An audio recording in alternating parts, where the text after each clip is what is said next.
ស្វាគមន៍អ្នកក៏និយមគ្រប់គ្រងគ្រប់បាក់ទាំងអស់គ្នាសាជាថ្មីម្ដងទៀតមកកាន់វីដេអូសម្រាប់រឿងកម្ពុជាក្បាច់គុណភាគទី42ដែលជាភាគបន្តរបស់យើងស្អីរឿងចាប់ផ្ដើមឡើងដោយសារគុណនេះវាមានលៀងសៀវគឺនៅតែទទួលរងនៅការវិប្រហាពីសំណាក់សត្វចម្លែកមួយនឹងរីឯស៊ូយៀននៅខាងលើបន្តប្រាណនៅធម្មពលតករបស់នាងបង្កក់គ្រប់ទិសទីវិនិតិនោះក៏បានជួយសង្គ្រោះនៅសិស្សគុណវាមានលៀងសៀវមិនតិចនោះទេតែបែបនេះក៏ដោយសត្វចម្លែកនោះក៏នៅតែអាចធ្វើការវិប្រហាចាញ់ជីឈីបានប្រាណនៅចំហាយដោយជាច្រើនទៅចាត់ការតែដូចជាគ្មានបញ្ហាអ្វីចំពោះសត្វចម្លែកនោះទៅទេសោះធម្មពលដ៏ខ្លាំងក្លារបស់វាគឺបានដេញប្រហាម្ដងទៀតបណ្ដាលឲ្យស៊ូយៀនលើសពីអាចគ្រប់គ្រងបានបែបនេះនាងក៏បានឲ្យគ្រប់គ្នាត្រឡប់ក្រោយហើយនាងក៏បានប្រើប្រាស់នៅធម្មពលបន្ថែមដើម្បីទៅទប់ទល់នាងគឺជាគោលដៅធំបែបនេះសត្វចម្លែកបានប្រមូលផ្ដុំនៅធម្មពលយ៉ាងខ្លាំងវិប្រហាចេញទៅតម្រូវឲ្យនាងគឺត្រូវតែប្រញាប់រត់គេចបន្ទាប់មកសត្វចម្លែកទាំងនោះក៏បានរត់សំដៅទៅកាន់សិស្សគុណនេះវាមានលៀងសៀវទៀតហើយស៊ីហុងឈិននិយាយទៅកាន់ឡានឈូទានិងនាយងឲ្យដឹកនាំទៅសិស្សគុណធ្វើសកម្មភាពបំបែកគ្នាទទួលបញ្ជារួចហើយស៊ីហុងឈិនពេលនេះក៏បានសម្រុកចូលធ្វើការវិប្រហាពេញមួយទំហឹងតែកណ្ដាប់ដៃគេនឹងគឺពិតជាស្រាលខ្លាំងណាស់សិស្សគុណទៅទៀតក៏បានធ្វើការវិប្រហាទាំងសងខាងនាយងសម្អានទៅលើខ្សែតីក្បាច់គុណរុនទេយកវាទៅរត់កតែដូចជាគ្មានសម្រាប់អ្វីបន្តិចសោះបណ្ដាលឲ្យគេមានការភ្ញាក់ផ្អើលយ៉ាងខ្លាំងកម្លាំងវិប្រហាត្រឡប់ទៅវិញនៃសត្វចម្លែកនោះសំណាងហើយដែលស៊ូយៀនជួយទៀតស៊ូយៀនក៏ដឹងថាបើសិនជាបន្តបែបនេះគឺច្បាស់ជាគ្មាននរណាម្នាក់រស់នោះឡើយបែបនេះវាមានលៀងសៀវគឺវីវ៉ហើយដាក់បញ្ជាទៅកាន់សិស្សគុណទាំងឡាយឲ្យដកថយជាបន្ត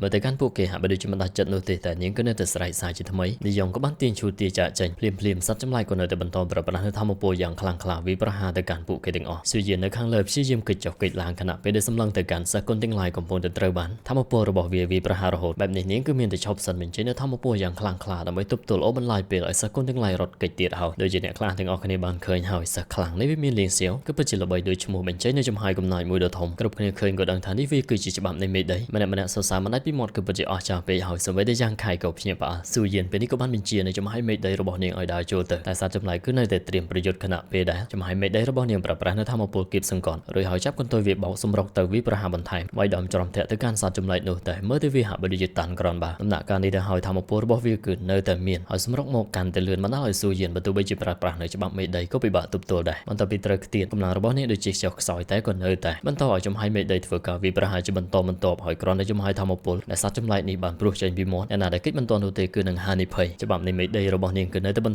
តរុញនៅសត្វចម្លែកនោះចាក់ចេញរួចហើយឲ្យវាហោះឡើងទៅខាងលើលោតជាន់ចុះមកពេញមួយទំហឹងខំប្រឹងដល់ថ្នាក់នឹងទៅហើយតែស៊ូយៀនហាក់បីដូចជានៅតែមិនអាចគៀបសង្កត់វាបានដដែលសត្វចម្លែកនេះបន្តស្រែកប្រមូលផ្ដុំនៅធម្មពលលើអាកាសសាជាថ្មីម្ដងទៀតរីឯច្បាប់នៃប្រធររបស់ស៊ូយៀនក៏បានចេញទៅរារាំងតែការដែលទប់ជាមួយនឹងធម្មពលនេះគឺពិតជាធ្វើឲ្យនាងអស់កម្លាំងយ៉ាងខ្លាំងសម្លឹងទៅខាងក្នុងដែលពោពេញទៅដោយផ្សែងទឹកកកគ្រប់គ្នាឃើញសត្វចម្លែកនោះលែងកម្រើកនាំគ្នាសោយសប្បាយចិត្តខកព្រោះថាពួកគេឈ្នះហើយដងហើយនៅសិស្សច្បងសេរីពួកយើងឈ្នះហើយយ៉ាងខៃបែបនេះគឺពិតជាកោតសរសើរយ៉ាងខ្លាំងខណៈពេលដែលស៊ូយៀនពេលនោះក៏ស្រាប់តែធ្លាក់ចុះមកយ៉ាងខៃឃើញបែបហ្នឹងក៏ប្រញាប់ហោះចូលទៅបីត្រកងនាងសិស្សគុណដទៃទៀតក៏បានរត់ទៅមើលហ្វាងឈីឈីសរសើរទៅកាន់ស្នេហ៍របស់ស៊ូយៀនគឺពិតជាខ្លាំងគឺពិតជាស័ក្តិសមជាសិស្សខ្លាំងទី1នៅក្នុងចំណោមបកទាំង3មែនហើយលទ្ធផលដែលយ៉ាងខៃបីត្រកងស៊ូយៀនឃើញថាស៊ីហុងឈិនគេចាប់ផ្ដើមមកទៀតហើយឲ្យដោះលែងនាងទៅតែហ្វាងឈីឈីក៏បានស្រែកសួរថាតើឯងជំទាវអីហ្នឹងបើមិនព្រោះតែឯងស៊ូយៀនអាចសន្លប់បែបនេះដែរទេពួកគេក៏ចាប់ផ្ដើមទាស់សម្ដីគ្នាទៀតហើយស៊ីហុងឈិនប្រាប់ថានេះគឺជារឿងរបស់វិមានលៀងសៀវនោះទេពួកគេនៅខាងក្រៅហេតុអ្វីលោកដែរពួកគេទាំងពីរអ្នកប្រកែកអ្វីយ៉ាងខៃមិនខ្វល់គឺខ្វល់ទៅពីបញ្ចូលកម្លាំងទៀតទៅឲ្យសិស្សច្បងស្រីតែប៉ុណ្ណោះហ្វាងឈីឈីគឺនៅតែមើលស្រាលទៅកាន់ស៊ីហុងឈិនក៏ព្រោះថាចុងក្រោយគេគឺនៅតែពឹងផ្អែកទៅលើសិស្សប្អូនស្រីដែលគឺជាស៊ូយៀនដើម្បីដោះស្រាយបញ្ហាដែលគេបង្កឡើងហេតុអ្វីបានជាវិមានលៀងសៀវមានមនុស្សសម្រាប់ដូចជាឯងទៅពេលនេះគេគឺរឹតតែមូម៉ៅមិនអើពេលនោះក៏បានដើរចូលមកប្រាប់ឲ្យពួកគេឈប់បានហើយមើលទៅកាន់អាការៈរបស់សិស្សច្បងស្រីស៊ូយៀនសិនទៅជឿ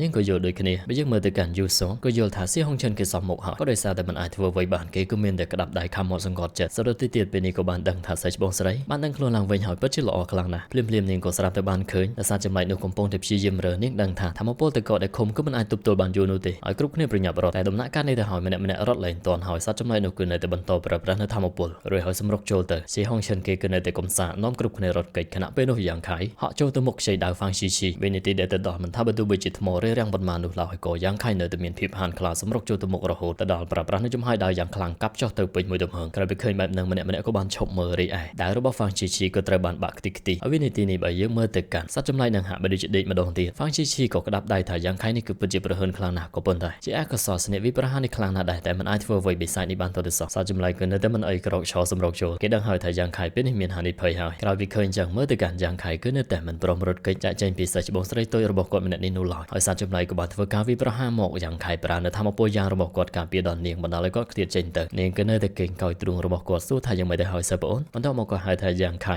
រៀបនឹងការទុកសម្រក់ទឹកភ្នែកក៏ដឹងថាយ៉ាងខៃមិនអីនោះទេព្រោះនៅមានរាងកាយមានកម្ពស់របស់គាត់ទៀតរីឯសត្វចម្លែកវាក៏នៅតែបន្តប្រមូលផ្ដុំទៅធម្មពលយ៉ាងខៃឲ្យសិស្សច្បងស្រីតូចនៅពីក្រោយខ្នងរបស់គាត់ខណៈពេលដែលនាងមិនដាច់ចិត្តយ៉ាងខៃប្រាប់ឲ្យជឿជាក់លើគាត់ ទៅបែបនេះនាងក៏បានដកថយហើយក្នុងពេលនេះគ្រប់គ្នាបានឃើញម្នាក់ពិតជាភ្ញាក់ផ្អើលស៊ីហុងឈិនចង់ទៅមុខដែលគាត់ត្រូវបានពីអ្នកនេះខាត់ចិត្តកំសារបស់គេក៏មិនហ៊ានចូលទៅមិនក៏បានប្រាប់ឲ្យយ៉ាងខៃប្រញាប់រត់ទៅបើមិនចឹងនោះទេលោកគេច្បាស់ជាស្លាប់ចំពោះយ៉ាងខៃក៏ដោយសារតែគ្មានមធ្យោបាយផ្សេងចឹងគឺមានតែសាកល្បងប្រាស់វាហើយត្រៀមរួចហើយសាច់រឿងត្រូវបានស្លេះទៅត្រឹមហ្នឹងជាចុងក្រោយអរគុណទៅកាន់អ្នកគុណនិយមគ្រប់បាក់ដែលតែងតែគាំទ្រអធិស្ឋានបើសិនជាមាននៅកំហុសខុសឆ្គងភ្នំមិនផ្លាប់បដិទិកនៅទេហូជួបគ្នានៅក្នុងពិភពគុណបាយបាយ